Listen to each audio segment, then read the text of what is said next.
Hello everyone, I am Seang. My metric number is 146808. I am from LSP 401, Group 6.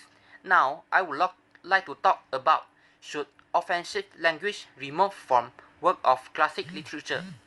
In my opinion, I agree with this statement. Offensive language should remove from work of classic literature.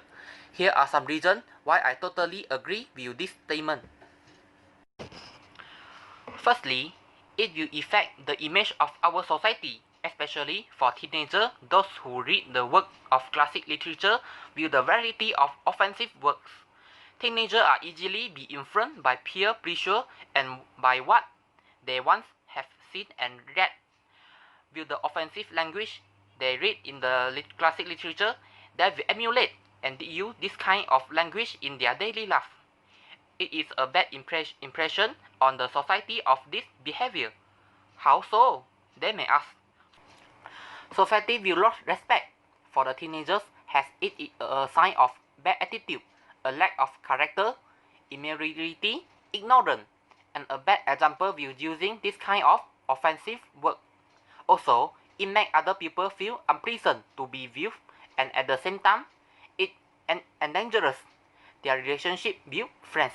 For example, if they talk with their friend using this kind of offensive word, and their friend will take it as the wrong way, they may end up being physically or verbally attacked. Furthermore, it might lead to unnecessary stress for the teenagers too. Secondly, it will diminish the protective policies for all the workers. It may cause a lot of workers, especially who have hobbies in reading and watching the classic literature movies.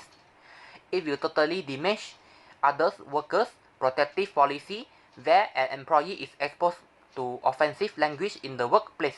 For a start, staff are protected from harassment and less favorable treatment on the grounds of race, sex, disability, sexual orientation, religious belief, and age.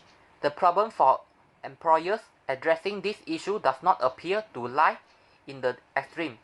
A person using overly racist language in the workplace is unlikely to be tolerated by other employers or his colleagues and would most likely be dismissed fairly promptly. Problems tend to arise where language is just said in jest and where the individual using the language do not understand or realize the potential offense that could be caused. For example, two managers, one male and one female, may have a work-based friendship where they often joke and tease each other. But if in the context of the relationship, the male manager used a joke connected to the female sex, this could potentially constitute harassment under sex discrimination legislation and result in a claim. The individual would then be entitled to compensation for injury to feeling that would be the responsibility of the employer. Last but not least, the last reason why I agree to offensive language should be removed from work of classic literature is the content state in the classic literature. When an individual uses such language in their daily conversation, it will indirectly causing offense. This may cause other serious issues too. Some individuals may observe the use of offensive language which, although not relevant or directed to them personally, they may still find them offensive. The individual also has the right to bring this to others' attention, and if they are then subjected to detrimental treatment either by themselves, directly, or by others' pupils, they can complain to a tribunal that they have been subjected to a victimization. This will entitle those individuals to damage for injury of feelings. In conclusion, offensive language should be removed from work of classic literature and it should be investigated again and make sure the rude and bad language are replaced by more suitable words. Although all the writers and that classic literature had passed away for many years ago, but we can still edit it by reserving its original meaning, and this will not affect any of its historical context.